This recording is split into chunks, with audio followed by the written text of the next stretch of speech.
परमेश्वर पिता को धन्यवाद देते हैं। जैसा कि मैंने आपको पिछले रविवार को एक वचन से मैंने आपको बताया था और हमारा विषय था आज्ञाकारिता से जुड़ी आशीषें, उस पर मैंने प्रचार किया था। तो कुछ बातें रह गई थी, कुछ बातें मैंने उस दिन प्रचार की, पर आज हम उसको कंटिन्यू करेंगे फिर से आज्ञाकारिता से जुड़ी आशीषों के विषय में। उस आयत को निकाले मेरे साथ जो हमने पढ़ी थी, यूहन्ना रचित सुसमाचार 14:23 पर। यूहन्ना रचित सुसमाचार 14:23 पर यहाँ से हमने शुरू किया था, इसको हम पढ़ेंगे। यीशु ने उसको उत्तर दिया, यदि कोई मुझसे प्रेम रखेगा, तो वह मेरे वचन को मानेगा, तो वह मेरे वचन को मानेगा। अगर आप प्रभु से प्रेम करते हो तो परमेश्वर के वचन को आप मानोगे, टालमटोली नहीं करोगे, उसको पूरा करने का प्रयास करोगे। हालेलुया। और हम आते काय के लिए यहाँ पर बताइए, हम परमेश्वर के वचन को सुनने आते हैं ताकि उस वचन को सुनकर हम आशीष पाएं।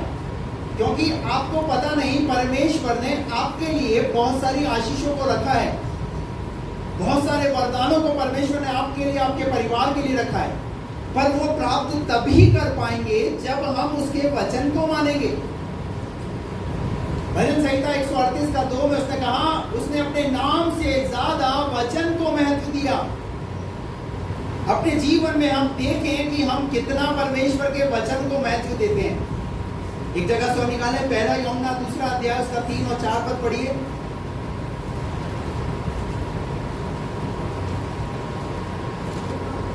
1 यूहन्ना 2:3 और 4 पद। यदि हम उसकी आज्ञाओं को मानेंगे, तो इससे हम जान लेंगे कि हम उसे जान गए हैं। कि हम क्या करते हैं, हम उसे जान गए हैं। आप कैसे जान पाओगे? जब आप उसकी आज्ञाओं को मानोगे तभी तो पता चलेगा। आप देखिए कितनी आप प्रभु की आज्ञाओं को मानते हैं। उसने आज्ञाएं तो दी है, पर कितनी आज्ञाओं पर हम चल रहे हैं। प्रकाशित वाक्य में लिखा है, क्या ही धन्य है वो व्यक्ति जो परमेश्वर के वचन को पढ़ता है, जो सुनता है और जो उसे मानता है, वो व्यक्ति धन्य है। हम कितनी आज्ञाएं मान रहे हैं परमेश्वर की, और कितनी अभी हमने परमेश्वर की आज्ञाओं को नहीं माना या उन्हें नजरअंदाज किया है।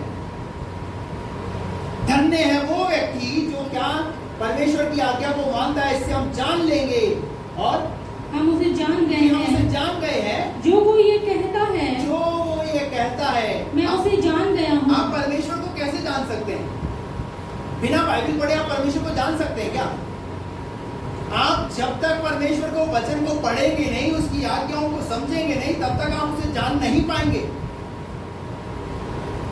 हेलो, जब शादी होती है, पति पत्नी आपस में एक साथ जब रहना शुरू करते हैं, तो शादी होती है, क्या उस दिन से जान लेते हैं क्या? बोलिए। हर दिन क्या करते हैं? आपस में एक दूसरे को जानने का प्रयास करते हैं। इनको क्या खाना पसंद है, इनको क्या पहनना पसंद है, इनको कैसा बोलना पसंद है, कैसा उठना, कैसा बैठना पसंद है। और ऐसे करते करते करते इंसान क्या करता है? आपस में एक दूसरे को जानने का प्रयास करता है। तो क्या एक रविवार की आराधना में आप परमेश्वर के भवन में आकर के क्या आप परमेश्वर को जान सकते हैं? तो कैसे बोल सकते हैं कि हम परमेश्वर को जान गए? यूहन्ना क्या बोल रहे हैं यहाँ पर? यूहन्ना ने क्या बोला? जो कोई ये कहता है कि मैं उसे जान गया हूँ और उसकी आज्ञाओं को नहीं मानता, आप तभी उसे जान पाएंगे जब उसकी आज्ञा को मानेंगे। जब आप उसकी आज्ञाओं को पूरा करेंगे तब आपको पता लगेगा कि हाँ, प्रभु की इच्छा मेरे जीवन के लिए ये है।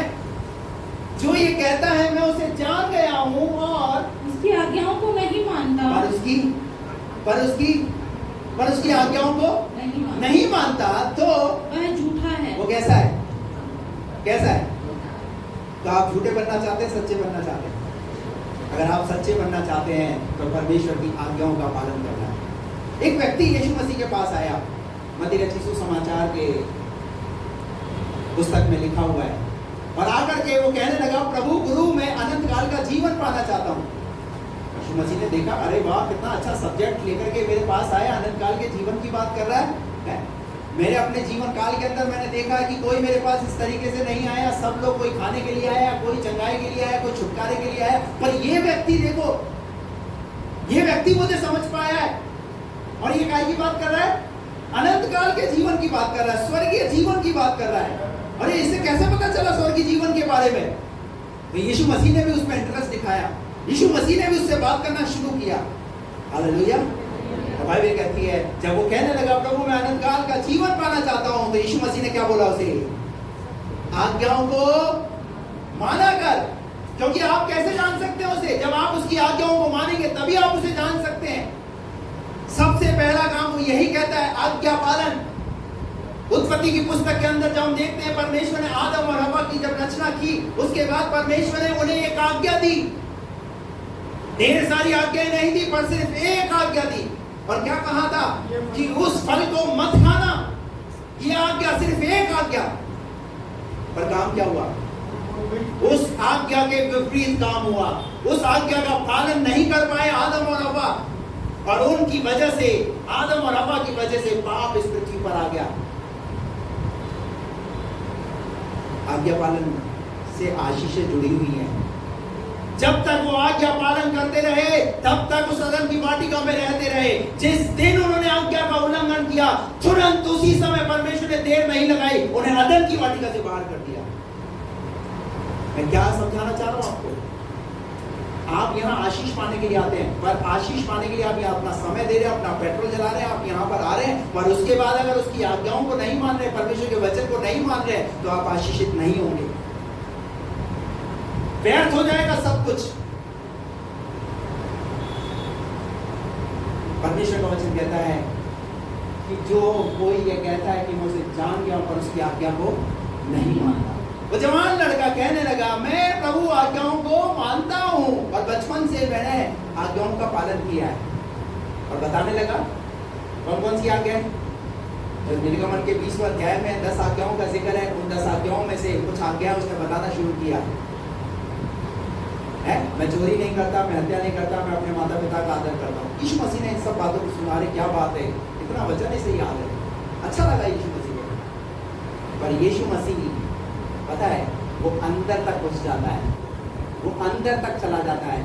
आपकी नसों में, आपकी रगों में जो खून बह रहा है ना, उस तक का भी एक एक सूक्ष्म उसको पता है।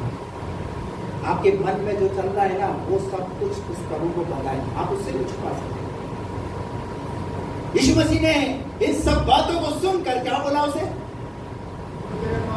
फिर भी तुझ में एक बात की, किसको पता है ये बात?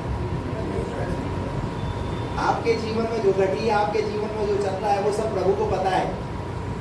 पर हम क्या करते हैं? हम अपनी अच्छाइयों को बताने का प्रयास करते हैं, पर अपने जीवन की कमी को बताने का प्रयास नहीं करते। मंदिर में 2 जन प्रार्थना कर रहे थे, एक फरीसी था और एक चुंगी लेने वाला। फरीसी क्या कहने लगा? फरीसी बताने लगा कि मैं दिन में 3 बार प्रार्थना करता हूँ, उपवास करता हूँ, दशमांश भी देता हूँ, मैं ये भी करता हूँ, पर मैं इस चुंगी लेने वाले के समान नहीं हूँ। और दूसरा व्यक्ति वो भी मंदिर में है, उसने क्या प्रार्थना किया? उसने ये प्रार्थना नहीं किया कि मैं इस फरीसी के समान नहीं हूं, पर उसने एक सेंटेंस में, एक शब्द में उसने प्रार्थना की, और वो ये प्रार्थना थी उसकी, हे प्रभु मैं पापी मनुष्य हूं, मुझ पर दया कर। आप जानते हैं, आप जिस गलती में जीवन जी रहे हैं ना, उस गलती को छोड़ने का प्रयास कीजिए, तब परमेश्वर आपकी प्रार्थना को सुनेगा। गलती में जीवन जीते रहोगे, कभी भी आशीष नहीं आएगी आपके जीवन में, ध्यान रखना। परमेश्वर ऐसी प्रार्थनाओं को एक्सेप्ट करता है। वहां लिखा हुआ है, कौन बड़ा किया गया? जिसने इस बात को माना, मैं पापी हूं, प्रभु मुझ पर दया कर। परमेश्वर ने कहा इस व्यक्ति की प्रार्थना स्वीकार है। और वहां पर वो व्यक्ति जो देने के बारे में बात कर रहा है, वो अपनी अच्छाइयों के बारे में गिरा रहा है कि मैं ऐसा करता हूं, और फिर अंत में जाकर के क्या गलती करी उसने? कि मैं इस चुंगी लेने वाले के समान नहीं। तो अच्छाई है, पर उसके जीवन में कमी क्या है? दोष लगाने वाला स्वभाव, दोष लगा रहा है और कह रहा है कि मैं इसके समान नहीं हूं। आप जीवन में बहुत कुछ अच्छा तो कर रहे हैं, पर अगर कहीं ना कहीं दोषारोपण की आत्मा आपके जीवन में है तो आपकी प्रार्थना नहीं सुनी जाएगी, नहीं सुनेगा परमेश्वर। क्यों नहीं कहा वो उदाहरण?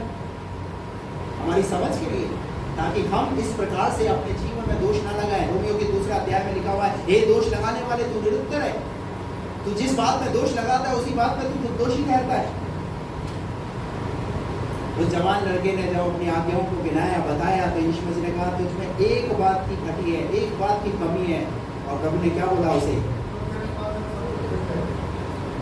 जो कुछ तेरे पास है उसे क्या कर, कंगालों को दे दे और मेरे पीछे हो दे। ये बात सुनकर वो जवान आनंदित हो गया। ऐसा लिखा है, हाँ लिखा है, ये बात सुनकर वो जवान उदास हो गया, उसके चेहरे पर उदासी छा गई। आया क्या था? क्या पाने आया था? अनंत काल का जीवन पाने आया था, पर पाया नहीं पाया। क्यों नहीं पाया?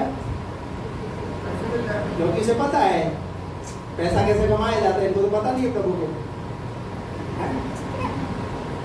पैसा तो मैंने कमाया, मैं मेरे पैसे को ऐसे कैसे बहा दूं? मैं मेरे पैसे को कैसे गरीबों को दे दूं? क्यों कंगालों को दे दूं? ये ऐसी सोच पता है कौन डालता है आपको?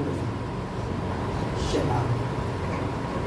शैतान परमेश्वर के राज्य को बढ़ने में कहीं ना कुछ ऐसी चीजें, यानी इसका मतलब ये है कि वो इंसान कहीं ना कहीं प्रभु से प्रेम ना करके वो धन से ज्यादा प्रेम करता है। पैसा होना चाहिए, पैसा परिवार के लिए, बिजनेस के लिए, सब चीजों के लिए, सेवा के लिए, हर चीज के लिए पैसे की जरूरत है। प्रभु खुद जानता है इस बात को, क्योंकि यीशु मसीह ने भी कहा जो कैसर का वो कैसर को दो, जो प्रभु का है वो प्रभु को दो। यीशु मसीह ने भी पैसों की बात की। यीशु मसीह ने कहा कर चुकाने के लिए उस मछली को पकड़ लेना, वहां मछली मिलेगी, बंसी डालोगे मछली मिलेगी और उसमें उसके मुंह में क्या मिलेगा? एक सिक्का मिलेगा, और उस सिक्कों को लेकर के क्या कर देना? अरे जिस प्रभु को पता है समुद्र के अंदर, पानी के अंदर जो मछली है, उस मछली कौन सी मछली के अंदर सिक्का है, वो तक प्रभु को पता है, तो क्या इंसान के जीवन में जो चल रहा है कि इसका जीवन कैसा, तो क्या उसके बारे में उसको पता नहीं? क्या छुपा सकते हैं प्रभु से? हाँ प्रभु मैं तो ऐसा करता हूँ, मैं तो ऐसा करता हूँ, मैं तो ऐसा करता हूँ। प्रभु को पता है तुम्हारी अच्छाइयाँ, पर प्रभु के सामने अपनी कमियों को रखो। प्रभु से कहो मेरे जीवन की ये कमी है प्रभु, मैं ये करना चाहता हूँ पर ये मुझसे हो नहीं रहा, वो तुम्हें सामर्थ्य देगा। हालेलुया। जब कहा यीशु ने कि अपना सब कुछ छोड़कर मेरे पीछे, और वो जवान लड़का लिखा है उदास होकर चला गया। और वहां उसके आगे लिखा हुआ है क्यों चला गया पता है? क्योंकि वह बहुत धनी था। ये शब्द लिखा हुआ, क्योंकि वह बहुत धनी था। इसका मतलब उसका मोह जो है, उसका मोह पैसे के अंदर लगा हुआ था। आप बातें तो बहुत अच्छी करते हैं, पर कहीं ना कहीं आपने अपनी उस कहीं ना कहीं उस चीज पर मन को लगा करके रखा। कहीं ना कहीं अगर आप प्रभु को प्यार तो करते हैं पर आपसे तंबाकू नहीं छूट रही, कहीं ना कहीं आप प्रभु से प्यार तो करते हैं, कहीं ना कहीं वो शराब आपसे नहीं छूट रही, पर प्रभु क्या चाहता है? आप उससे प्यार करते हो पर प्रभु ये चाहता है कि उस शराब को छोड़ो, उस तंबाकू को छोड़ो, गंदी आदत को छोड़ो। देखो मैं तुम्हें कैसे आशीषित करता हूं। पूरा कर दो इसको। पहला यूहन्ना 2 अध्याय 4 पद। जो कोई यह कहता है, जो कोई यह कहता है मैं उसे जान गया हूं, मैं उसे जान गया हूं, और उसकी आज्ञाओं को नहीं मानता, वह झूठा है। कैसा है? वो झूठा है और उसमें सत्य नहीं है। साफ बोल दिया वहां पर। जो मानता है वो सच्चा है, जो नहीं मानता वो झूठा है। ऐसे लोग निकाल कर पड़ी नीति वचन 1:33। नीति वचन 1:33। परंतु जो मेरी सुनेगा वह निडर बसा रहेगा। वो कैसे बसा रहेगा? वो निडर बसा रहेगा और बेखटके सुख से रहेगा। और कैसे रहेगा? बेखटके। अगर आप प्रभु की सुनोगे, प्रभु की आज्ञाओं को मानोगे, चलोगे ना, तो बेखटके रहोगे। आपको कोई चीज परेशान और कोई चीज आपको विचलित नहीं करेगी। पर विचलित क्यों कर रही है बहुत सारी चीजें? क्योंकि आपको पता है कहीं ना कहीं आप उसकी आज्ञा का पालन नहीं कर रहे। जो मेरी सुनेगा वो बेखटके से रहेगा। और कैसे बसा रहेगा? निडर। निडर बसा रहेगा। कैसे लॉर्ड? निर्गमन की पुस्तक 20वें अध्याय में हम देखते हैं परमेश्वर ने इजरायलियों को आज्ञाएं दी, और कितनी आज्ञाएं दी? मात्र 10 आज्ञाएं। उन 10 आज्ञाओं को देने का परमेश्वर का यह उद्देश्य था कि ये 10 आज्ञाओं पर मनन करें, विचार करें और इसके द्वारा वो अपने जीवन को चलाएं। पर उसके विपरीत क्या काम हुआ? उसके विपरीत क्या काम हुआ? निकाल कर पढ़िए निर्गमन की पुस्तक 20 अध्याय।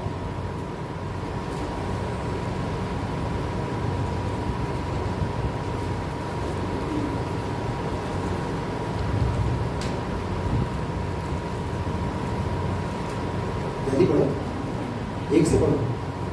तब परमेश्वर ने ये सब वचन कहे, तब परमेश्वर ने ये सब वचन कहे, मैं तेरा परमेश्वर मैं यहोवा तेरा हूँ, परमेश्वर यहोवा हूँ, जो तुझे दासत्व के घर जो तुझे दासवत के घर अर्थात मिस्र देश से निकाल लाया है। मिस्र देश से निकाल लाया हूँ। तुम मुझे छोड़ दूसरों को ईश्वर करके ना मानना। क्या बोला परमेश्वर ने? मैं ही तुम्हारा परमेश्वर हूँ, मुझे छोड़ दूसरों को ईश्वर करके ना मानना। आगे, तू अपने लिए कोई मूर्ति खोद कर ना बनाना। और तू क्या ना करना?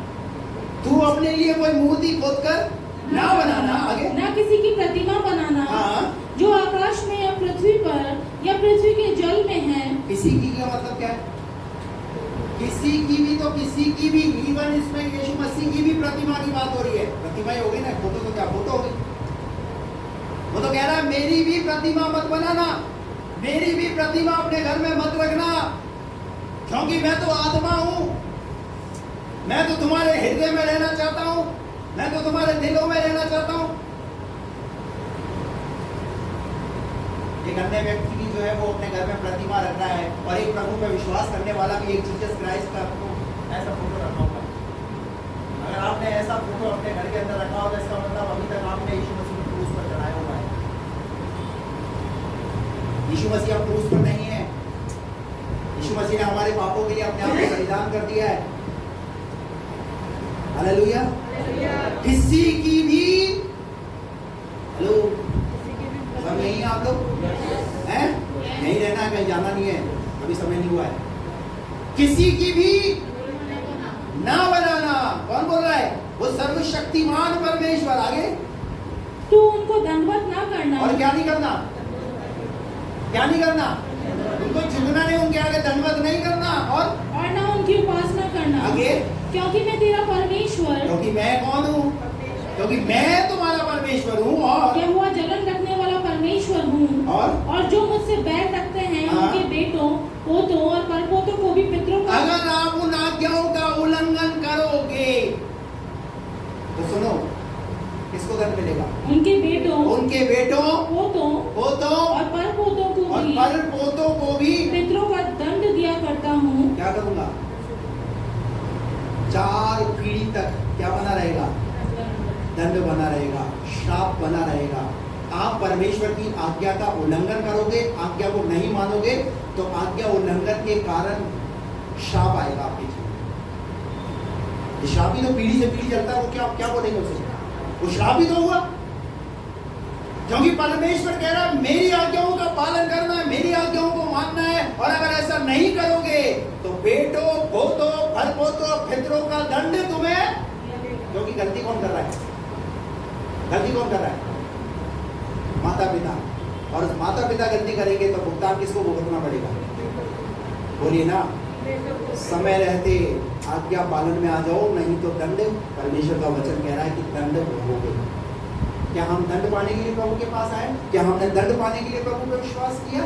नहीं, हमने दंड पाने के लिए प्रभु पर विश्वास नहीं किया है, पर हमने आशीष पाने के लिए प्रभु पर विश्वास किया, उसके पीछे चलने के लिए, अनंत काल के जीवन को पाने के लिए हमने प्रभु पर विश्वास किया है। लेकिन श्राप अभी तक क्यों हमारे जीवन में बना हुआ है? क्योंकि हम उसकी आज्ञाओं को पूरी रीति से जैसा मानना है वैसा नहीं मान रहे। कहीं ना कहीं हम वचन की अवहेलना कर रहे हैं, उल्लंघन कर रहे हैं। साफ साफ स्पष्ट शब्दों में यहाँ निर्गमन की पुस्तक में परमेश्वर मूसा के द्वारा 10 आज्ञाएं दे रहा है परमेश्वर, और क्या बोला? और जो मुझसे प्रेम रखते हैं और मेरी आज्ञाओं को मानते हैं, उन पर हजारों करुणा किया करता हूँ। क्या करता हूँ? क्या चाहते हो? थोड़ा जोर से बोलो। कितनी करुणा? करुणा चाहिए? हजारों करुणा चाहिए? तो क्या करना है? उसकी आज्ञा का पालन करना है।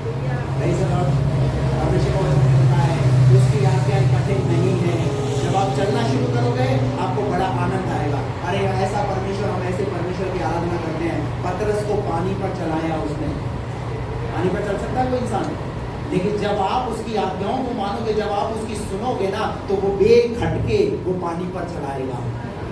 ऐसे ऐसे अनुभव आपके जीवन में कराएगा जो कभी आपने सोचा नहीं होगा।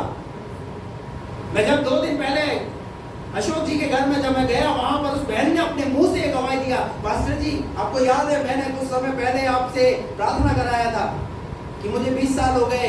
मैं भी ये सोचा कि मैंने प्रभु में प्रार्थना तो कर रहा हूँ, 20 साल हो गए, इसको होगा नहीं होगा। लेकिन उस बहन के विश्वास को मैंने देखा, मैंने उसके लिए प्रार्थना किया। परमेश्वर ने क्या बोला? परमेश्वर ने क्या काम किया? जब अभी गया तो बच्चा 5 महीने का हो गया। अभी मैं उसको बोल करके आया, मैं इतनी बड़ी गवाही लेकर घर में बैठी हो, आकर के बताओ ना वहाँ कि प्रभु कैसा काम किया तुम्हारे जीवन में। Praise the Lord। अरे जब आप उसकी आज्ञाओं को मानोगे, जब आप उसके पीछे चलोगे ना, तो परमेश्वर आपको क्यों नहीं आशीष करेगा? हालेलुया। क्या लिखा हुआ है? मैं हजारों करुणा किया करता हूँ। तो क्या परमेश्वर पर्टिकुलर कुछ लोगों पर करुणा करता है? कुछ लोगों पर करता है? नहीं नहीं नहीं, परमेश्वर कभी किसी का पक्षपात नहीं करता, पर जो नम्र हृदय के साथ, दीनता के साथ उसके साथ बना रहता है, वो उस पर करुणा करता है। अपने आप को नम्र और दीन बनाइए, परमेश्वर की करुणा को देखिए। आगे क्या लिखा उसके बाद? तू अपने परमेश्वर का नाम व्यर्थ न लेना। क्या नहीं करना? व्यर्थ न लेना, क्योंकि जो यहोवा का नाम बढ़िया आत्मा तू विश्राम दिन को पवित्र मानने के लिए स्मरण रखना। हेलो, किसको क्या दिया परमेश्वर ने? ये आज्ञा दी, विश्राम दिन को क्या मानना? पवित्र मानना। और आगे 6 दिन तो तू परिश्रम 6 दिन तुझे काम करना है, परंतु 7वां दिन तेरे परमेश्वर यहोवा के लिए विश्राम दिन है। किसके लिए? 6 दिन दिया, मैं 6 दिन काम करूँ, 7वां दिन खुदा को दूँ। हालेलुया। पर हम क्या करते हैं? हम 6 दिन भी काम करते हैं, 7वां दिन भी चलो भैया टिफिन उठाए, चल निकल पड़े। परमेश्वर बोल रहा है 6 दिन काम करो, 7वां दिन मेरा है ना, मुझे दो। उस दिन कोई भी काम। हम कितने संडे परमेश्वर के भवन के अंदर आते हैं? अगर हम जिस दिन नहीं आ रहे तो वो उस दिन क्या करें हम? चलिए कोई बहुत ज्यादा मजबूरी हो गई, लेकिन कुछ लोग तो जबरदस्ती घर में पड़े रहेंगे। क्या कर रहे हैं आप? इसका मतलब आज्ञा उल्लंघन कर रहे हैं। आपने अपने मन को कठोर सा कर लिया, बोले नहीं मुझे नहीं जाना, मैं नहीं जाऊंगा। तो आप किससे पंगा ले रहे हैं? बोलिए ना।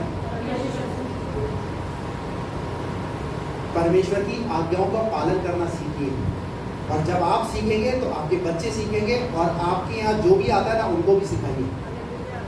अगर मेहमान भी आ जाए तो मेहमान को भी संडे चर्च लेकर आ जाइए। कई बार मेहमान आ गए साहब इसलिए चर्च नहीं आए, कई बार पानी आ गया इसलिए चर्च नहीं आए।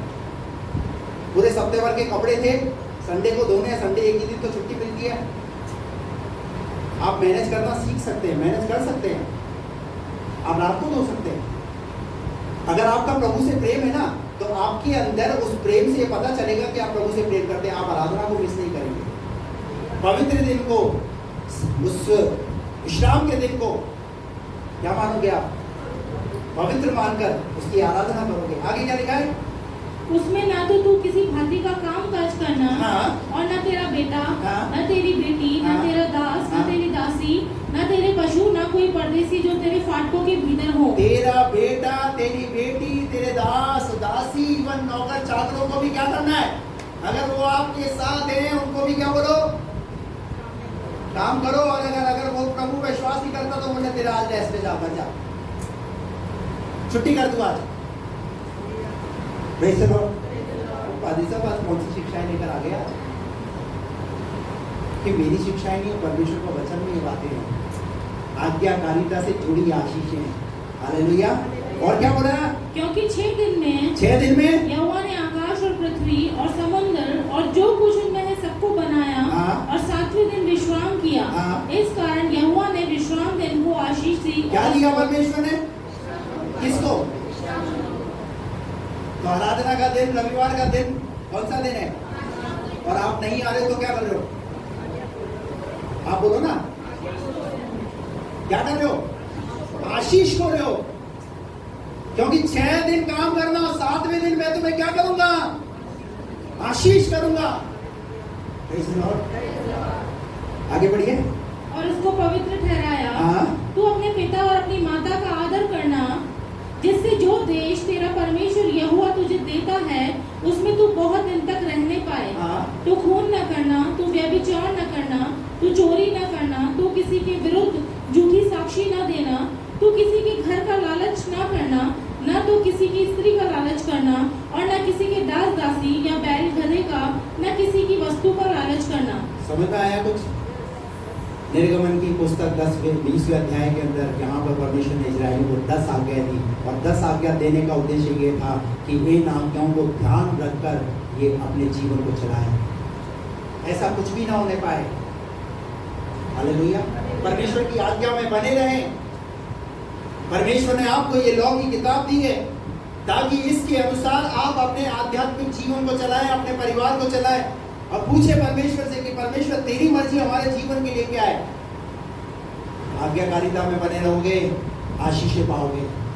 चंद आशीषों को पाकर के खुश मत हो जाना। हालेलुया। जिस नौकरी पे लगे हो ये इच्छा रखो, प्रभु मुझे आगे प्रमोशन चाहिए। हालेलुया। जिस छोटे से बिजनेस को कर रहे हो ये विश्वास रखो, इस बिजनेस को प्रभु और बढ़ा दे। हालेलुया। परमेश्वर ने हमें ऊंच नहीं, पर परमेश्वर हमें क्या ठहराना चाहता है? सिर ठहराना चाहता है। पर सिर कब बनोगे? जब आप उसकी आज्ञाओं को मानोगे। उसकी आज्ञाएं कठिन नहीं है, जब चलना शुरू करोगे आशीषित होगे। एक ऐसे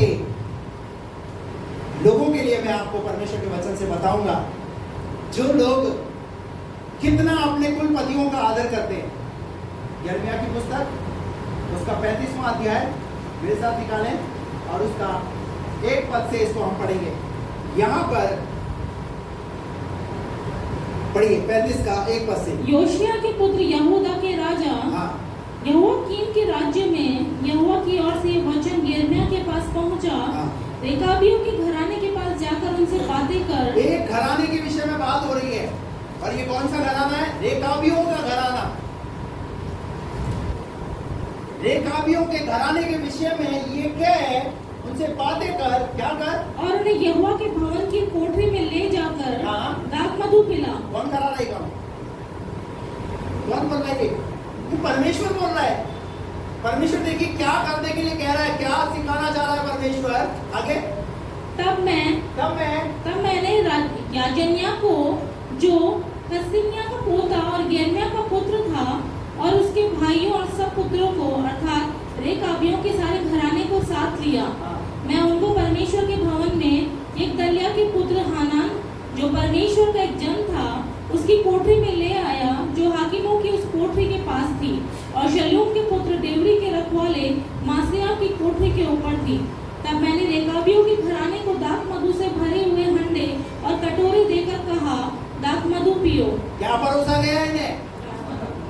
रेकाबियों के घराने के लोगों को दाख मधु परोसा गया। कहा कि इस दाख मधु को पियो, और उन्होंने कहा, पर उनका उत्तर सुनिए। हेलो, उनका उत्तर सुनिए। क्या कहा? हम दाख मधु ना पिएंगे। हम दाख मधु नहीं पिएंगे। और क्योंकि रेकाब के पुत्र योनादाब ने, जो हमारा पुरखा था, क्योंकि जो हमारा कुलपति है, जो हमारा पुरखा था, हमको ये आज्ञा दी थी। क्या आज्ञा दी? तुम कभी दाख मधु ना पीना। हेलो, समझ आ रहा है? इस घराने के लोगों ने किसकी बात को माना है? किसकी बात को स्मरण कर रहे हैं? अपने पुरखाओं को स्मरण कर रहे हैं। इसका मतलब इस पीढ़ी के लोगों में ये लोग क्या नहीं पीते? दाख मधु नहीं पीते। Praise the Lord. इन्होंने अपने आप को उस चीज से क्या रखा है? परे रखा हुआ है। और ये कैसे चला रहा है? कहां से चला रहा है? हेलो, पीढ़ी से चला रहा है। पीढ़ी में उनके पुरखा ने कहा है, हमारे घर के अंदर, हमारे कुल के अंदर, हमारे परिवार के अंदर, हमारे समाज के अंदर कोई भी दाग मधु को नहीं पिएगा। समझ आ रही मेरी बात? देख रहे कितना आज्ञा पालन है। देखा भी लोग, ये जो खुदा को जानते नहीं वो लोग, खुदा कौन है उन्हें पता नहीं, पर पता है पीढ़ी में जो चीज सिखाया गया है वो चीज क्या हो रही है, जनरेशन टू जनरेशन आगे जा रही है। मैं कुछ देर पहले मैं बता रहा था, नीति वचन 22:6 के अंदर परमेश्वर का वचन कहता है, लड़के को शिक्षा उस मार्ग की जो जिसमें उसे चलना चाहिए। आप जब यहाँ पर आपके बच्चे आते हैं तो आप अपने बच्चों को, अपनी पीढ़ी के लोगों को परमेश्वर का वचन दीजिए, परमेश्वर का भय मानना सिखाइए, देने के बारे में उन्हें सिखाइए। आप अगर जब देते हैं ना अपने बच्चे को, 1 रुपए का सिक्का, 2 रुपए का, 5 रुपए, 10 रुपए नहीं, पर एक अच्छा सिक्का, एक अच्छा अमाउंट उन्हें दीजिए परमेश्वर के राज्य में देने के लिए, ताकि उसके अंदर परमेश्वर के प्रति देने की भावना है। हेलो, आप भले छोटा डालो, लेकिन आप अपने बच्चों को सिखाइए। पीढ़ी से पीढ़ी तक जब ये चीज चलेगी ना, तो ध्यान रखना उनका प्रेम परमेश्वर के प्रति बढ़ेगा। Praise the Lord. लेकिन अगर आप अपने बच्चों को जैसा आप कर रहे हैं वैसा अगर करेंगे ना, आप तंबाकू खा रहे हैं, कल को आपके बच्चे भी क्या खाएंगे, तंबाकू खाएंगे। पिता अगर सिगरेट पी रहा है तो बच्चा भी क्या करेगा, शायद वो घर में नहीं पी रहा पर बाहर जाकर के पिएगा। पीढ़ी से पीढ़ी तक क्या चला रहा है, आज्ञा का पालन। कौन से लोग ये, रेखाब के घराने के लोग। और क्या लिखा वहां पर, आगे पढ़िए, तुम कभी दाखमधु ना पीना, तुम कभी दाखमधु ना पीना, ना तुम ना तुम्हारे पुत्र, ना तुम ना तुम्हारे पुत्र, ना घर बनाना, ना बीज बोना, ना दाख की बारी लगाना, और ना उनके अधिकारी होना। अरे जब बारी ही नहीं रहेगी तो दाख मधु कैसे आएगा? हालेलुया। आप नींवी मत रखो चीज की। कई बार जब पति पत्नी आपस में बात करते हैं ना, और आपके बच्चे जब आपके पास बैठे होते हैं, तो किसी की बुराई मत करना, नहीं तो जो बुराई आप कर रहे हो वो आपके बच्चों के अंदर वो बुराई आ जाएगी। आप बोल रहे हो ना उस व्यक्ति के लिए, तो बच्चा उसी प्रकार से उस चीज को लेकर के उस व्यक्ति से नफरत करेगा। कुछ समय बाद शायद आपका रिश्ता तो उसके साथ ठीक हो जाएगा, परंतु जो बुराई आपने अपने बच्चे के सामने उस व्यक्ति के लिए की ना, पर उस व्यक्ति के अंदर, बच्चे के अंदर उस व्यक्ति की क्या बनी रहेगी, नफरत। ऐसा बीज मत बोना, ऐसी चीजें मत बोना अपने बच्चों के सामने, अपनी पीढ़ी के लोगों के अंदर, नहीं तो आपको कष्ट उठाना पड़ेगा। और रेखाब के लोगों ने क्या किया है, वहां लिखा हुआ है क्या क्या नहीं करना। आगे बढ़िए। परंतु जीवन भर तंबू में ही रहना। हेलो, कहाँ रहना सिखाया उन्हें, कहाँ रहने सिखाया? आज हमारा बेटा बच्चा एसी से बाहर ही निकलना पसंद नहीं करता। नौकरी चला जा बेटा, ड्यूटी चला जा बेटा, पढ़ाई कर ले बेटा। क्यों नहीं कर रहा? काहे में रहने की आदत होगी, काहे में रहने की आदत होगी। कई बार मैं ये सोचता हूँ, मैं प्रभु एसी लगाया नहीं लगाया, मुझे बताओ तो सही प्रभु, कहीं कुछ गड़बड़ ना हो जाए। लेकिन प्रभु ने बोला लगाओ, क्योंकि ये तो तेरे मेरा भवन है, यहाँ तो बैठे रहेंगे तो अच्छा है। हालेलुया। सुबह से शाम तक बैठे रहो, गर्मी है चाहे कुछ भी है। Praise the Lord. अब सेमिनार भी करें तो आनंद के साथ करें। अभी हमें गर्मी फील हो रही है, अभी पीछे वालों को तो बड़ा अच्छा लग रहा है, ठंडी ठंडी हवा आ रही है, पर जो आगे बैठे हैं उनके आगे उनके जो है पसीना जो है यूं बहता हुआ उन्हें बहुत तकलीफ पहुंचा रहा है, गुदगुदी कर रहा है वो। चिंता मत करो, धीरज का फल मीठा होता है। बोलो ना आगे वाले आनंद। हालेलुया। क्या नहीं करना, क्या लिखा वहां पर, तंबू में ही तंबुओं में रहना, जीवन भर, वाली का जीवन भर तंबुओं में रहना। देखिए पीढ़ी से पीढ़ी तक किन बातों के लिए इंस्ट्रक्शन दिया जा रहा है, कौन सी आज्ञाएं दी जा रही है? आगे, जिस देश में तुम परदेसी हो, और जिस देश में तुम परदेसी हो उसमें बहुत दिन तक जीते रहो, तुम बहुत दिन तक जीते रहो। आगे, इसलिए हम रेखाब के पुत्र अपने पुरखा योनादाब की बात मानकर उसकी सारी आज्ञाओं के अनुसार चलते हैं। हेलो, क्या शब्द है यहाँ पर, क्या शब्द है? बोलिए ना, पीछे वाले बोलिए, क्या शब्द है?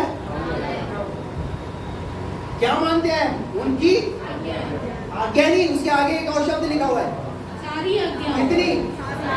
उसमें से कुछ को मान रहे, कुछ को नहीं मान रहे। दाख मधु पी रहे हैं, ऐसा कर रहे क्या? दाख मधु, बीज बोना और तंबुओं में रहना, सब एवरीथिंग, हर एक बात को जो कुछ कहा गया है पीढ़ियों से पीढ़ी तक उसको लेकर के चल रहे हैं। Praise the Lord। आपका परमेश्वर भी यही चाहता है, पीढ़ियों से पीढ़ी तक, पीढ़ियों से पीढ़ी तक परमेश्वर का वचन बना रहे।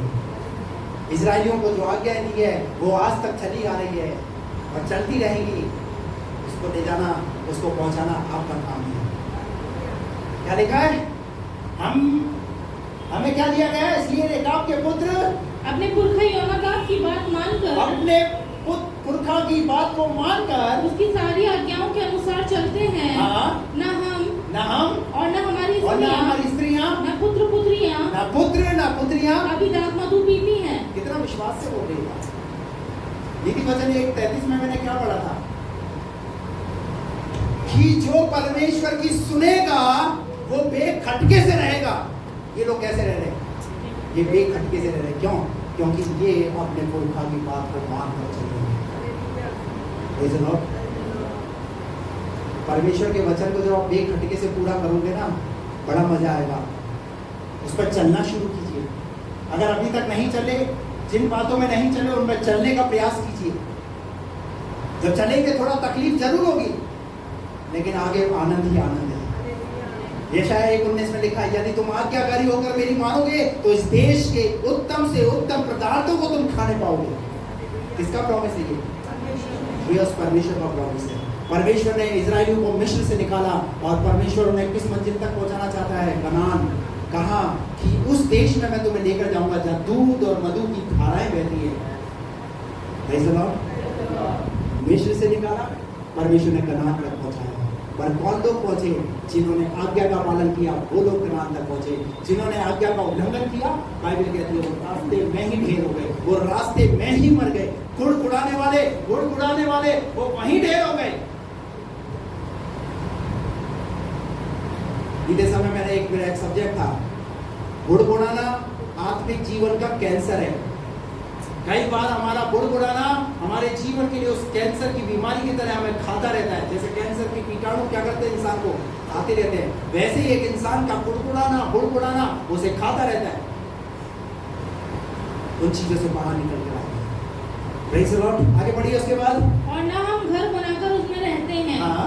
हम न दाख की बारी, न खेत और न बीज रखते हैं। हम तंबू ही में रहा करते हैं। ठीक है। और अपने पुरखा योनादाब की बात मानकर और उसकी सारी आज्ञाओं के अनुसार काम करते हैं। परंतु जब बेबीलोन के राजा नबूकदनेस्सर ने इस देश पर चढ़ाई की, तब हमने कहा चलो कसदियों और अरामियों के दलों के डर के मारे रुक जाइए यहाँ पर पढ़िए इसका 35 का 18 और 19 पर। सुनिए रिजल्ट, सुनिए आज्ञा मानने का रिजल्ट सुनिए, जो मैं आपको बता रहा हूँ। आज्ञाकारिता से जुड़ी आशीष के बारे में बता रहा हूँ। हाँ पढ़िए। रेकाबियों के घराने से यिर्मयाह ने कहा, हाँ, इज़राइल का परमेश्वर सेनाओं का यहोवा तुमसे यूं कहता है। परमेश्वर यिर्मयाह के द्वारा बोल रहा है, कह रेकाब के लोगों को बोल। क्या बोल रहा है? इसलिए कि तुमने अपने पुरखा योनादाब की आज्ञा मानी, वरन उसकी सब आज्ञाओं को मान लिया। आगे, और जो कुछ उसने कहा उसके अनुसार काम किया है। इसलिए इज़राइल का परमेश्वर, सुनिए रिजल्ट, प्रतिफल सुनिए। इसलिए इज़राइल का परमेश्वर सेनाओं का यहोवा यूं कहता है, रेकाब के पुत्र योनादाब के वंश में सदा ऐसा जन पाया जाएगा जो मेरे सन्मुख खड़ा रहे। क्या ताली बजा सकते हैं आप?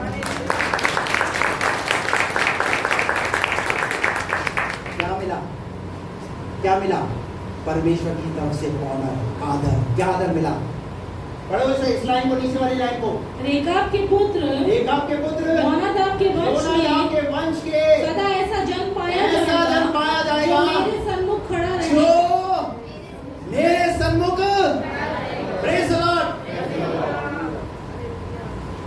आज्ञा पालन कीजिए। खुदा ने आपके लिए भी कुछ बेस्ट रखा होगा। ये तो खुदा को जानते नहीं जिनके विषय में बात हो रही है, पर इन्होंने अपने पुरखा के बात को मान करके उसका आदर किया। परमेश्वर ने इस बात को स्मरण किया, ध्यान किया। देखो ऐसे भी लोग हैं जो अपने पुरखाओं की बातों को मानते हैं। जितने बच्चे मैं उनको कहना चाहता हूँ, आप अपने माता पिता की बात को मानिए। आपके माता पिता आपके विषय में बुरा नहीं सोचते पर अच्छा सोचते हैं। अगर आपके माता पिता कहते हैं मेरा बेटा छल चर्च, आपको चलना है उसके साथ। अगर वो कहते हैं बाइबल पढ़ो, प्रार्थना करो, तो सुनना है उनकी बात। वो कुछ आपके जीवन के लिए, आपके भविष्य के लिए कुछ अच्छा सोच रहे हैं। देखा भी उनको क्या मिला, और लिखा है, देखा आपके घराने में से परमेश्वर की सम्मुख कौन ऐसे लोग परमेश्वर के सामने खड़े होंगे। जो आज्ञा मानेगा, परमेश्वर प्रसन्न होकर के उसे क्या देगा, उसे आशीष देगा, उसे इनाम देगा। अरे कितनी बड़ी बात है कि खुदा उन ऐसे लोगों को अपने सामने खड़ा कर रहा है। हालेलुया। जब आप परमेश्वर की आज्ञा को मानोगे तो क्या खुदा आपको अपने सामने नहीं रखेगा? और जो व्यक्ति उसके सामने खड़ा रहेगा तो खुदा क्या उसकी नहीं सुनेगा? खुदा उसकी सुनेगा। मूसा एक ऐसा व्यक्ति था, परमेश्वर के सामने खड़ा होकर के परमेश्वर से आमने सामने बातें किया करता था, मित्र के समान। जरूर वो परमेश्वर के मुख का दर्शन नहीं कर पाया, पर पीठ का एक हल्का सा दर्शन कर पाया। लेकिन वो जब बातें करता था, परमेश्वर की आज्ञाओं को जब देता था, उनको पूरा करने का प्रयास किया। बाइबल में एक नहीं, बाइबल में कई ऐसे उदाहरण है जिन्होंने परमेश्वर की आज्ञा का पालन किया। मरियम के विषय में आप जानते हैं, जो यीशु मसीह की माँ थी, क्या आज्ञा है ऊपर से? क्या आज्ञा है इस ऊपर से कि मैं उद्धारकर्ता का जन्म इस दुनिया में करना चाहता हूं और तेरी कोप की जरूरत है। मरियम ने सहर्ष उस बात को, उस आज्ञा को ले लिया। उसने कहा, प्रभु मैं तेरी दासी हूं, तेरे वचन के अनुसार हो। और जैसे उसने इस बात को कहा, तेरे वचन के अनुसार हो, मरियम आज तक इस बात के लिए याद की जाती है कि यीशु मसीह को इस दुनिया में लाने वाली और कोई औरत नहीं थी, वो मरियम ही थी। अरे जो इंसान आज्ञा का पालन करेगा ना, परमेश्वर कुछ ऐसा ही करके बुला देगा। हालेलुया। मरियम और मार्था क्या कर रही है? गुड़गुड़ा रही है, गुड़गुड़ा रही है। मरियम कहाँ बैठी हुई है? प्रभु के चरणों में, उसकी आज्ञाओं को सुनने के लिए बैठी हुई है। हालेलुया। मार्था के जीवन में गुड़गुड़ाहट है, गुड़गुड़ाहट है। यीशु मसीह है घर के अंदर, सामने यीशु मसीह बैठा हुआ है, पर जीवन में क्या चल रहा है? गुड़गुड़ाहट और गुड़गुड़ाहट। पर मरियम सहर्ष परमेश्वर के वचन को सुन रही है। और यीशु मसीह ने क्या बोला मरियम को? मरियम, तूने वो भाग चुना है जो तुझसे कभी छीना नहीं जाएगा। अरे जब प्रभु की आज्ञाओं को सुनोगे, आज्ञाओं को एक्सेप्ट करोगे, तो तुम्हारे लिए भी कुछ ऐसा लिख दिया जाएगा, तुम्हारे लिए भी कुछ ऐसा कह दिया जाएगा। आज अब्राहम को क्यों याद किया जाता है? उत्पत्ति 12वें अध्याय के अंदर वहां लिखा हुआ है अब्राहम के विषय में। अब्राहम को परमेश्वर ने आवाज दी, कहा अपने देश, अपने कुटुंब को, अपने पिता के घर को छोड़कर उस देश में चला जा, तो मैं तुझे दिखाऊंगा। 12:4 में लिखा हुआ है, अब्राहम यहोवा के वचन के अनुसार चल पड़ा। Praise the Lord. उस समय में क्या वचन था? लिखित में वचन था? लिखित में वचन नहीं था, सिर्फ आवाज सुन रहा था। और उस आवाज पर विश्वास करके अब्राहम निकल पड़ा। कुछ लेकर नहीं निकला, घर से कोई चीज नहीं ली। मूर्ति पूजक ऐसे देश से आता था, उसका पिता मूर्तियों को बनाने वाला था। सब कुछ छोड़ करके खुदा की आज्ञा को मानकर जब निकला, खुदा ने किस बात की घटी आने दी? किसी बात की घटी नहीं आने दी। अब्राहम विश्वासियों का पिता कहलाया। जब अब्राहम के बेटे के बलिदान की बात आई, तब भी अब्राहम उस आज्ञा पालन में खरा उतरा। उसने अपने इकलौते बेटे तक को बलिदान करने के लिए मोरिया पर्वत पर ले गया, और लास्ट स्टेज तक उसने ये नहीं दर्शाया कि वो नहीं चाहता था, बल्कि उसने वेदी बना करके, वेदी पर अपने बेटे को लिटा तक करके उसने छुरे को हाथ में लिया, और जैसे ही वो बढ़ाने लगा, इतना तक आज्ञाकारी रहा आज्ञा पालन को पूरा करने के लिए। तुरंत परमेश्वर ने उसके आज्ञा पालन का देखा, ये इतना मुझसे प्यार करता है, मेरी आज्ञा को इतना मानता है कि अपने इकलौते बेटे तक को भी रख छोड़ रहा है। हालेलुया। ये प्रेम कहाँ से आया उसके जीवन में? ये प्रेम परमेश्वर से आता है। ये प्रेम जो है ना, ये आपके अंदर से नहीं, ये परमेश्वर की ओर से आता है। परमेश्वर आपको ऐसा प्रेम देगा। अब्राहम क्यों विश्वासियों को पिता कहलाएगा? इसलिए इसने अपने इकलौते पुत्र को नहीं छोड़ा, बलिदान करने के लिए। क्या बलिदान होने दिया? नहीं। परमेश्वर ने कहा अब्राहम बस मैंने तेरी बात सुनी, मैंने तेरे धीरज को देख लिया, मैंने तेरी आज्ञा पालन को देखा है। तो बाइबल कहती है परमेश्वर ने मैंने को वहाँ पर दिया। हालेलुया। कई उदाहरण है बाइबल के अंदर जिन्होंने परमेश्वर की आज्ञा पाला। आज परमेश्वर चाहता है रहबोत की कलीसिया से, यहाँ आई हुई हर एक भाई बहन से, हर एक बच्चे से परमेश्वर चाहता है कि हम भी परमेश्वर की आज्ञा का पालन करने वाले बने। जो उससे प्रेम करता है वो उसके वचन को मानेगा। हालेलुया। वचन को मानेगा, वचन को पूरा करेगा। जैसा परमेश्वर का वचन आपको कहता है वैसा उसे सहर्ष पूरा करने का प्रयास कीजिए। अगर परमेश्वर आपको देने के लिए कह रहा है कि देना है तुझे तो देना है। तुझे टाइम पर परमेश्वर के भवन में आना है तो आना है, परमेश्वर की धार्मिकता को पूरा करना है तो करना है। हर चीज में परमेश्वर के वचन को पूरा करने का प्रयास कीजिए। किसी बात की घटी नहीं आने देगा परमेश्वर आपको। आप उसके वचन के पीछे चलते रहो, परमेश्वर आपके साथ चलता रहेगा। आइए अपनी आंखें बंद करें, सब लोग अपनी आंखें बंद